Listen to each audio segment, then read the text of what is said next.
Hello everyone, good morning. कैसे हैं सब? सब बढ़िया।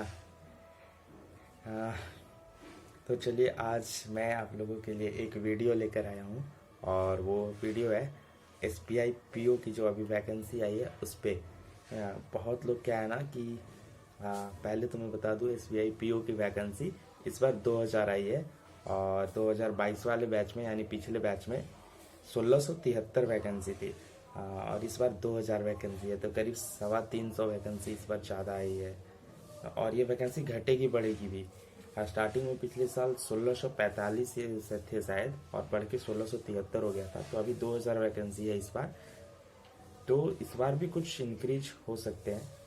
हाँ, तो बात है कि हाँ, तो मैं बात करने आया हूँ S B I P O की इस बार की वैकेंसी के बारे में और आपके साथ डिस्कस कर रहा हूँ कि कैसे क्या करना है, डरना नहीं है। हाँ ठीक है। तो सबसे बड़ी चीज़ कि बहुत सारे लोग ये सोचते हैं कि पूरे इंडिया में 2000 वैकेंसी है, मेरा कैसे होगा सिलेक्शन। तो मैं सबसे पहले ये गलतफहमी दूर करना चाहूँगा। मैं पहले आप लोगों की गलतफहमी इस तरीके से दूर करता हूँ कि मेरी प्रिपरेशन, मुझे नहीं लग रहा था कि मेरी 100% है, बट पिछले बार 1600 वैकेंसी होने के बावजूद मैंने फिल कर दिया। प्री लिखा निकल गया, मेंस लिखा निकल गया, सब कुछ। उसके बाद साइको टेस्ट हुआ, वो भी हो गया। उसके बाद ग्रुप एक्सरसाइज, फिर ग्रुप डिस्कशन, इंटरव्यू सारा हो गया और फिर फाइनल सिलेक्शन भी हो गया। और मेरे ऑल इंडिया रैंक जानते हो कितने? 349 हैं, 349। मैं 1600 1650 देख के अगर डरता तो मैं 349 में कैसे आ पाता? मुझे मालूम ही नहीं था कि मैं इतना कैपेबल हूँ कि मैं इतना ला सकता हूँ। तो मेरे 349 आ गए। जो मैं तो खुद को सोच रहा था मैं 1600 के अंदर भी नहीं आ पाऊंगा। इतने लाखों वैकेंसी, लाखों फॉर्म। तो एक्चुअली यही होता है, आप अपनी एबिलिटी को नहीं जानते। रियली कोई नहीं जानता कि वो एक्चुअल में है क्या। आप उस चीज़ को फेस करो, फिर देखो आपकी एबिलिटी खुद पता चल जाएगी। ठीक है। तो फॉर्म भरना है। मैं इसलिए ये चीज़ को बता रहा हूँ कि बहुत कोई फॉर्म ही नहीं भरते कि इतनी कम वैकेंसी है, ये वो कम नहीं है, ये बहुत वैकेंसी है और पैसे भी लगते हैं, तो इसलिए कोई लोग नहीं भरते। नहीं, पैसा आप जुगाड़ कीजिए और फॉर्म भरिए और एग्ज़ाम में अपियर होइए। तो मैं आपको पहले बात करता हूँ प्री की। ठीक है। प्री में आपको मैथ आएंगे 35 क्वेश्चन, रीजनिंग आएंगे 35 क्वेश्चन और इंग्लिश आएंगे 30 क्वेश्चन। तो सेम सारे बैंक के जो एग्ज़ाम होते हैं प्री के उसी तरीके का इसका भी है। तो सेम आउट ऑफ 100 में से जो कट ऑफ पिछले बार शायद जनरल की कट ऑफ 59, क्या 59 था शायद। हाँ, और मेरी 64 या 65 आई थी प्री में। और मैं ओबीसी से हूँ। और फिर तो ये था कट ऑफ पिछले साल का। ये घटता बढ़ता भी रहता है, ये पेपर के अकॉर्डिंग, पेपर पे डिपेंड करता है कि किस साल कैसा पेपर आया। तो वो डरना नहीं है अटेम्प्ट देकर। अगर इजी पेपर होगा तो आप भी बहुत अच्छा ले आओगे, बहुत ज़्यादा मार्क्स, और थोड़ा मॉडरेट होगा तो कम हो जाता है कट ऑफ।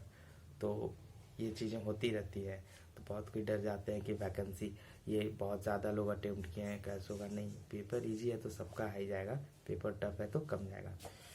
तो ये तो हो गया प्री का। अब मेंस की बात करते हैं। तो मेंस में आपका आएगा मैथ आएगा 30 क्वेश्चन। ठीक है। ये 50 नंबर का होगा। 30 क्वेश्चन 50 नंबर का।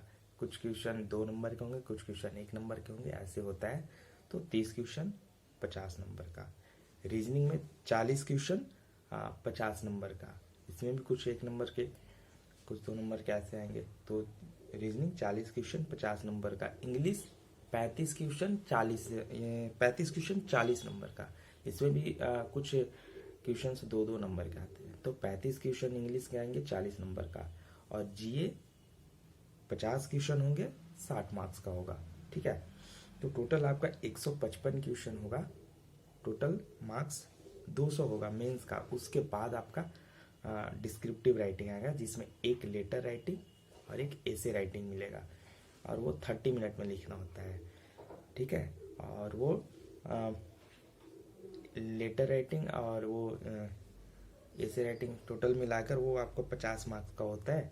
और सबसे बड़ी चीज़ मैं बताता हूँ, एक सीक्रेट, कि बहुत कोई डर जाते हैं ये जो है ना डिस्क्रिप्टिव, इस पेपर को देख के बहुत कोई डर जाते हैं कि नहीं ये कैसे होगा, हमसे तो नहीं होगा, मैं कभी डिस्क्रिप्टिव किया हूँ नहीं हूँ, मैं भी नहीं किया था। ये एक बहुत ही हिडन सच है जो सबको मालूम नहीं होता, लोग डर जाते हैं। Descriptive is most easy thing, not to be worry about it. Okay, आप हैप्पियर हो, आप ही कर लोगे, फिर सिर्फ कुछ प्रैक्टिस कर लेना घर में।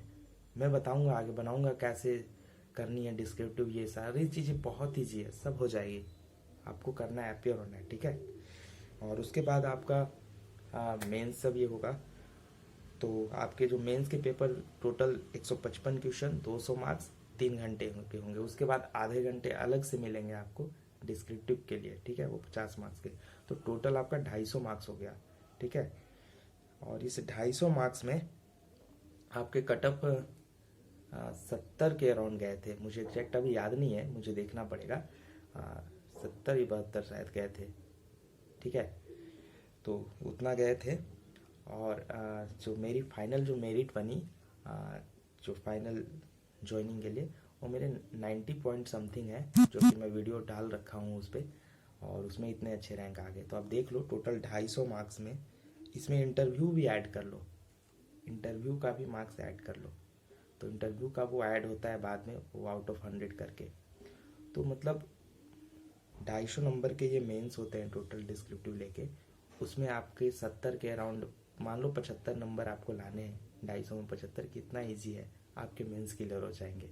हाँ, तो आपको बहुत टफ है ऐसा नहीं सोचना है, ये बहुत ईजी होता है, सब कोई कर लेंगे, ठीक है। आपके ये माइंड से भेजे से ना सिर्फ डर को हटा देना है, और जो सराउंडिंग्स वाले बोलेंगे ना कि ये बहुत टफ है, बहुत टफ है, SBI बहुत टफ है, ये लेता है अपना एग्ज़ाम लेता है, बहुत टफ एग्ज़ाम लेता है, ये सब फालतू की अफवाहें मार्केट में फैली हुई है। मेरे माइंड में भी भेजे में घुस रहा था, जब मैंने उस चीज़ को फील किया, फेस किया, सारा निकाल लिया स्मूथली, तो मैं जान गया कि क्या हकीकत था, मार्केट में कितनी निगेटिविटी लोगों ने फैला रखी है। तो ये थी मेंस की। उसके बाद आपका ग्रुप डिस्कशन होगा और ग्रुप एक्सरसाइज होगा, ये दोनों मिला के 20 मार्क्स के होते हैं, और फिर इंटरव्यू 30 मार्क्स के होते हैं, तो टोटल ये 50 मार्क्स के होते हैं। मुझे इंटरव्यू में 50 में से 45 मार्क्स मिले हैं, आप इसकी भी वीडियो डाली हुई है, आप देख सकते हैं।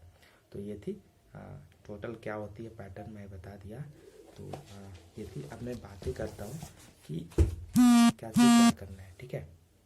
तो मैं आपको बोलना चाहूँगा कि पहले आप प्री के लिए, आप जानते हो टेस्ट बहुत जरूरी है, टेस्ट देते रहो, जितना ज़्यादा दे सकते हो। तो मेंस के लिए, मेंस में मैं बताता हूँ, मैं मैथ में 7 या 8 क्वेश्चन ही बना पाया था, ठीक है। मैथ 30 क्वेश्चन 50 नंबर के होते हैं, लेकिन वो एक्चुअली टफ होते हैं, थोड़ा कॉम्प्लिकेटेड होते हैं, बनाने में टाइम लगते हैं, तो 7-8 क्वेश्चन बनाने में ही टाइम लग जाते हैं, तो लग गए थे पूरा टाइम, ठीक है। और उसके बाद फिर क्या, रीजनिंग में भी मैं 13 या 14 क्वेश्चन ही बना पाया था, ठीक है। तो ये था। और इसमें एक चीज़ और है कि SBI के जो प्री हो या मेंस हो, इसमें सेक्शनल कटअप नहीं होते, ओवरऑल कटअप होते हैं। मतलब आप अगर इंग्लिश में 0 भी ले आओ और सब्जेक्ट में मिला के आप कटअप पार कर लिए, तो आपके सिलेक्शन हो जाएंगे। तो इसमें सेक्शनल कटअप नहीं होते, ये सबसे अच्छी चीज़ है, ठीक है। तो ये थी, आप मेंस में देख लो। रीजनिंग में मैं 13-14 ही बनाया, मैथ में 7-8 ही बनाया था। और इंग्लिश में मैं बताता हूँ बहुत इंटरेस्टिंग चीज़, मेरे बगल वाला एक दोस्त ने 35 में से 35 बना लिया था। मैं उससे पूछा भाई तेरा इंग्लिश कैसा है, कितना बनाया, तो 35 बना दिया। मैं बाप रे बाप, मैं तो यार धक्का लगा मुझे सुन के, और मैं देखा कि मैं 20 ही बनाया था। तो बाद में सिलेक्शन मेरी भी उसकी नहीं हुई। बाद में मैं ये बताता हूँ, इस बार की इंग्लिश बहुत टफ आई थी इस बार। मतलब इरर जो था ना, एक पैसेज लिखा था 4-5 लाइन का, उसमें से कितने इरर है, 5, 6, 7 इरर, वो वैसे बताना था, बहुत टफ था। मुझे जितना आया मैं उतना ही इंग्लिश में बनाया था, 20 क्वेश्चन ही बनाया था। और देख लो मैं यहाँ हूँ। तो पूरा अटेम्प्ट नहीं करना है आपको, एक्यूरेसी से अटेम्प्ट करना है, ठीक है। तो एक्यूरेसी को आपको मेंटेन करके रखना है। हाँ, और GA में मैं बताता हूँ, वही बंदा, GA में मैंने 36 क्वेश्चन बनाए थे 50 में से। लास्ट में मैं उससे क्वेश्चन पूछने की कोशिश किया, बट उसने नहीं बताया था, ठीक है। लास्ट में वो बंदा क्या बोलता है कि भाई तेरे से मैं 6-7 क्वेश्चन देख के लिखा हूँ। तो फिर उसने आंसर भी बताने लगे, ये तू टिक किया है। मैं बोला हाँ यार, इसने तो मेरे 6 महीने के सारे मेहनत 6 मिनट में ले गए। तो मुझे गंदा लगा था, बट भगवान देखते हैं, उसकी सिलेक्शन नहीं हुई, मेरी हो गई। तो ये मैटर नहीं करती कि आप कितना अटेम्प्ट किए हो, आप सही अटेम्प्ट किए हो, आपकी इंटेंशन सही है, वो मैटर करती है, ठीक है। और तो ये थी। तो मेंस के लिए आप लोग जम के कीजिए। आपको अभी मैं डिटेल वीडियो एक बनाऊंगा, कैसे क्या पढ़ना है, कहाँ से क्या सोर्स। ये बहुत लंबी हो जाएगी वीडियो, तो मैं ये सिर्फ शॉर्ट में मैं बना रहा हूँ, फिर भी काफ़ी लंबी हो गई। कि आप लोग को डरना नहीं है, SBI PO की फॉर्म फिल करनी है, प्रिपरेशन में लग जानी है। और कोई भी कुछ भी बोले कितना टफ है, नहीं यार बहुत ईजी है, नहीं है टफ, ये बहुत ईजी है। SBI ब्रांड ब्रांड ब्रांड, ये लोग छुटमुट का फैला के रखे हुए हैं मार्केट में, कुछ नहीं है, बहुत ईजी है, समझे। तो आप फॉर्म फिल कीजिए और लग जाइए पढ़ने में। कोई भी निगेटिव बोलता है उसको को तुम्हारे लिए टफ होगा, मेरे लिए नहीं है, ठीक है। तो आप लोग को लगना है, डरना नहीं है, फॉर्म फिल करना है, पैसा जुगाड़ कर लो। कुछ खरीदना होता है सामान तो कपड़ा, या लड़कियों लिपस्टिक खरीदना होता है, लड़कों को शूज खरीदना होता है, तो खरीद लेते हो ना जुगाड़ लगा के। फॉर्म भर लो जुगाड़ लगा के। मैं जानता हूँ बहुत ऐसे स्टूडेंट हैं जिन्हें काफ़ी दिक्कतें होती है, मैं भी उन दिक्कतों को झेल के आया हूँ। मैं जानता हूँ कि 500 रुपये भी बहुत मायने रखते हैं। कैसे कैसे अरेंज करके फॉर्म फिल किया था, यही SBI PO की फॉर्म मैं किसी से उधार लेके फिल किया था, आज मैं जॉब में हूँ। और एक दोस्त ने तो दिया भी नहीं था, दूसरे दोस्त ने दिया, तो मैं फिल कर पाया था फॉर्म। तो ये होती है। तो आप जैसे भी जुगाड़ करो, फॉर्म फिल करो, ठीक है, और एग्ज़ाम दो। आगे मैं बनाऊंगा वीडियो डिटेल में कहाँ से कैसे पढ़ना है, बट फॉर्म फिल करो और आप लोग प्रिपरेशन में जम के लगो। और डरना नहीं है, सब होगा, ईजिली होगा, बस यही कहूँगा। All the best. आगे बनाऊंगा, क्योंकि अभी मुझे ऑफिस जानी है, तो और ये वीडियो भी काफ़ी लंबी हो जाएगी। तो डरना नहीं है, आप लोग पढ़िए। मैं आगे ज़रूर आऊँगा डिटेल वीडियो लेकर, कहाँ से कैसे क्या सोर्स फॉलो करने हैं मैं वो बताऊँगा। हाँ, और आप लोग को कुछ भी अगर दिक्कत होती है, कुछ पूछना होता है, तो आप लोग कमेंट में डाल दो कि इस पे वीडियो बना दो, मैं बना दूंगा। एकदम जेन्युइनली बनाऊंगा यार, एकदम जेन्युइन वीडियो। मुझे नहीं, कुछ नहीं चाहिए, मुझे वो बड़ा अपना ब्रांड नहीं बनाना। मैं जेन्युइनली हेल्प करने आया हूँ। हाँ, यूट्यूब पे और कुछ अपने मनोरंजन, मुझे अकेले मन नहीं लगता, तो मैं सोचा यूट्यूब पे कुछ बना लो, कुछ मन लग जाए, कुछ लोग एसोसिएट हो जाए हमसे, कनेक्ट हो जाए, तो मुझे ये अच्छा लगता है, पैसन की तरह, ठीक है। तो ये चीज़ें हैं। और हाँ, और एक और रिक्वेस्ट, मैं कभी बोलता नहीं वीडियो में, बट मैं इस बार बोल रहा हूँ कि अगर आपको लगे चैनल या कुछ अच्छा, तो यार लाइक सब्सक्राइब कर देना, थोड़ी सी शेयर भी कर देना, ओके। आपकी मन अगर नहीं होगी तो चलेगा, नहीं भी करना, ठीक है। तो ऑल द बेस्ट, लगे रहिए, आप सभी का होगा। ये मेरी तरफ से विशेष है। और एक दिन आप सभी भी ऐसे ही हैप्पी मन से मेरे जैसा मुझसे भी अच्छा कुछ करेंगे, ठीक है। तो all the best, thank you.